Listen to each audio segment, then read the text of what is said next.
And welcome back. So Michigan is protesting again. This time they're getting a little bit more serious. Last time, of course, we saw their gridlock idea to try and say to Whitmer, hey, it's about time we got back to work. Of course, she said, well, yeah, 1st of May, that's going to be fine. And then recently she's come out to say, no, actually, we're going to be saying 15th of May. We're going to give it another couple of weeks. And of course, they don't appreciate that. They want to be able to get back to work. They want to be able to live their lives.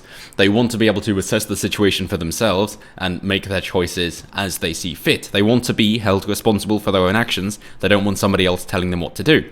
They can understand the risks, and if they fall ill, then they will fall ill. And if it is bad enough to die, then maybe death is preferable for some people. It's like, give me liberty or give me death. That is how these people feel, and I don't see why it is down to you to prevent them from getting this.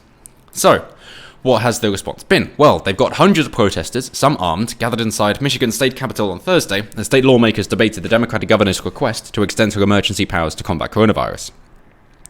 That they did actually let them in. Let us in, the protesters chanted as they stood shoulder to shoulder inside the State House. Few of them were wearing face masks. Well, surely that shows, yes. One Democratic state lawmaker posted a photograph, and this is fantastic. This shows the Second Amendment is working exactly as it was intended to. Posted a photograph of men with rifles standing in a gallery yelling down at lawmakers below. Some of my colleagues who own bulletproof vests are wearing them, the state senator wrote. I have never appreciated our sergeants at arms more than today, as we can see here. So it's one of those funny things whereby surely for the protesters' mindset that they're seeing that they want to get on with their lives and the government is preventing them from doing that. And therefore, they're seeing the government trying to control every aspect of their lives and they wish to protest against a tyrannical government. The Second Amendment was made so that people could be well armed to resist threats from within and without. Yes, so external forces that wish to invade, partly why Japan didn't want to invade America during the Second World War, and of course no other country has done since, and also to prevent a tyrannical government from taking over. That is why the Second Amendment is there, so they're using it perfectly. The response, of course, has been, I am so glad that I've got men with guns, because bad men with guns have come, so we need good men with guns. So, okay, well, I'm glad we agree about that, but on top of that, of course, she's saying, well, hey, I've said something that has upset the people who are, should be holding me accountable, and therefore I need security because I feel threatened. So, well, fantastic. Surely you're supposed to feel threatened. If you're doing something that is removing their liberty, if you're doing something that goes against the Constitution, then that is exactly the right thing.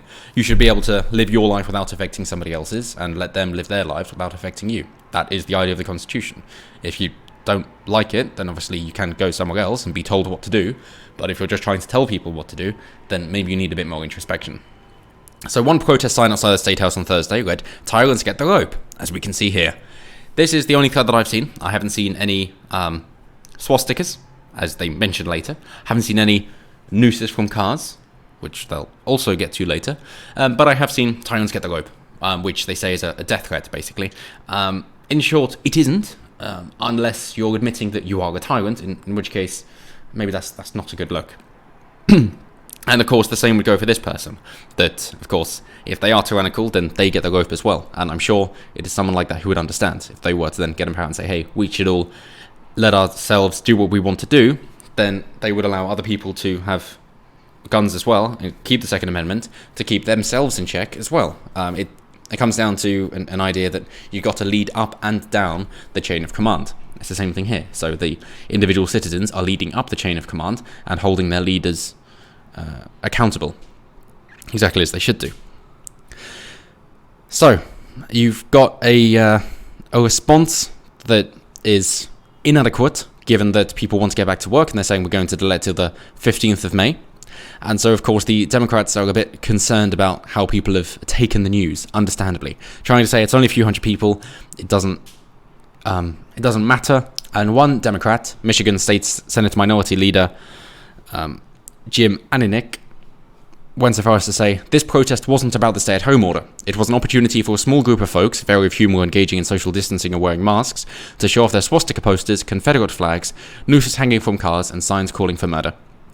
In the previous gridlock protest, we did see one Confederate flag. We did see one swastika, of which was not only the wrong way around, but also said Heil Whitmer, which was making fun of her being tyrannical, and a bit too left-wing, a bit too fascist. So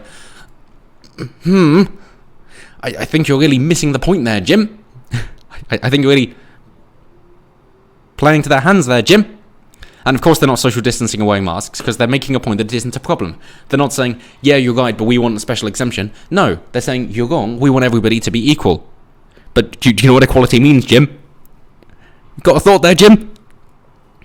So swastika posters, lies. Confederate flags, lies. New saying from cars, lies. Signs calling for murder. If you're a tyrant, otherwise lies. Good job, Jim! A spokeswoman for the Michigan Senate Minority Leader confirmed that at least one lawmaker on Thursday chose to wear a bulletproof vest. No way, someone's taking responsibility for their own actions.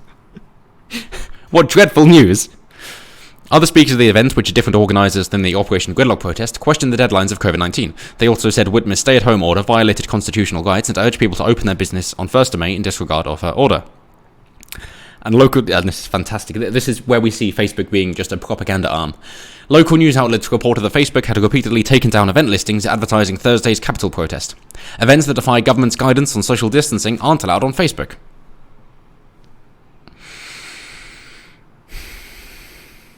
The problem with this is that you never know when the powers that be are correct and when they're wrong. The only way to find out is by having this civil discourse and allowing people to voice their frustration.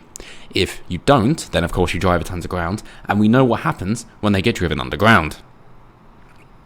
Yes, you can look to various communist uprisings around the world to see that. It is always the way that it goes. Either way, you'll get violence. Even if they are suppressed, they will still be violent while they're being suppressed. And if they're not suppressed, it's a revolution, which leads to more violence. So maybe allowing somebody to say something you disagree with is better than getting shot. Maybe. But good job, Guardian. You actually reported it more openly and honestly. And maybe you were ashamed of the squad. Oh yes, of course they chimed in. And of course they made it racial, because they have to. So we've got AOC and Rashida Tlaib both chiming in. So Rashida Tlaib saying, black people get executed by police for just existing, while white people dressed like militia members carrying assault weapons are allowed to threaten state legislators and staff. Our gun laws are so broken.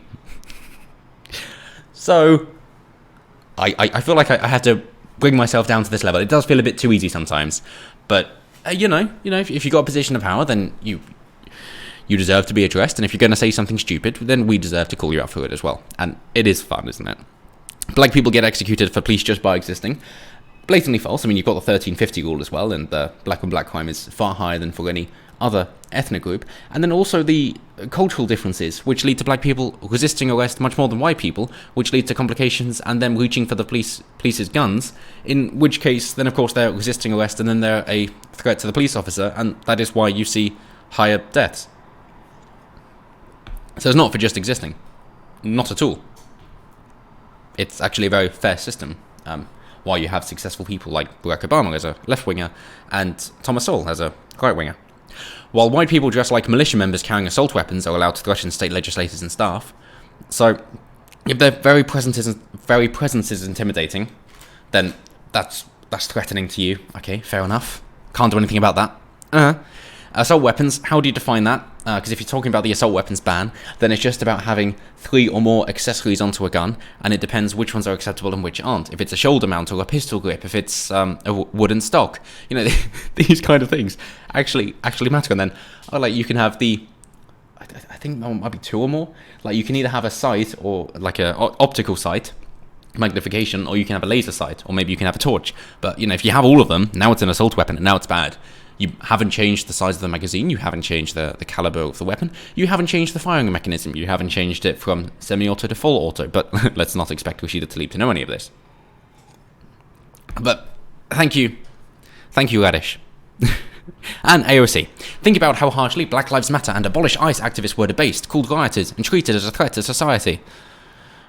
Just like what you're doing here, so equal and opposite, fair enough. Now watch and examine how this MAGA-armed rushing of a state legislator is treated. Equal and opposite. This is for those who still think racial privilege is a fantasy. How did you get to your position? Do you know? Justice Democrats, they picked out a woman of colour, and they endorsed you, and made sure that you could beat out your primary target, as in by primarying, so that you were the Democratic candidate and then could be the Republican, because, you know, that's how it works. It was a Democratic stronghold. You were picked because you're a woman of colour. That's racial privilege, if you want to go down that route. Black Lives Matter, they're talking about, oh, black people can resist police and cause greater crime, and nothing should happen to them, because you want racial privilege. And abolish ICE, similar thing. You want people to come in, unchecked, bringing who knows what with them, maybe even viruses, because it didn't start in America, did it? But you want them to come in. And then the way that ICE was working was that only when they'd committed a crime in the US, other than, obviously, essentially breaking and entering, but coming in illegally, but once they had then attacked someone or killed someone or hurt someone, only then were they recorded and deported. And for anybody who is struggling to get by in any situation, specifically in an economic lockdown, then of course they are concerned about the competition and would like it to be fair, because if you've got somebody who's coming in, as in it's unfair competition, that they don't have to go through the same social security number checks, they don't have to pay the same tax, they don't have to contribute in the same way, and they can get around the system, they don't have to be paid minimum wage, and they don't have to pay the tax for it, then yeah, you're probably going to be a bit pissed off, considering that minimum wage was just brought in so that black people couldn't get work anyway, and so now the minimum wage is being used so that the white people can't get work. It's funny how it comes around. So let's just be consistent and get rid of the minimum wage. Because if you're concerned about losing minimum wage, that means you don't think your time is worth more than, what, $10 an hour? Or £5.53 an hour. Maybe you should do something about that instead of blaming other people and saying that you need to be paid more, because the value of money means nothing if everybody has it. Or if everybody has a lot of it. But hey, good times. Let's hope that there is actually a response from the government that goes, oh, maybe we've overstepped a bit. Maybe we're actually in danger if we try to be tyrants. And hopefully this message can spread around the world and other governments will know, hey, maybe we should ease things up a bit, because if we go too heavy-handed, like Whitmer has done here, then our heads will be on the chopping block as well.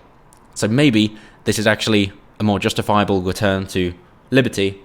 We can start to see things getting back to normal. And if people do get hurt and are hurt because they wanted to go out, then that's on them. If people decide they want to stay home and keep working from home or not work, that's on them. We're not forcing people out. We're just saying you can't force them to stay in. But hey, until next time, have a good one.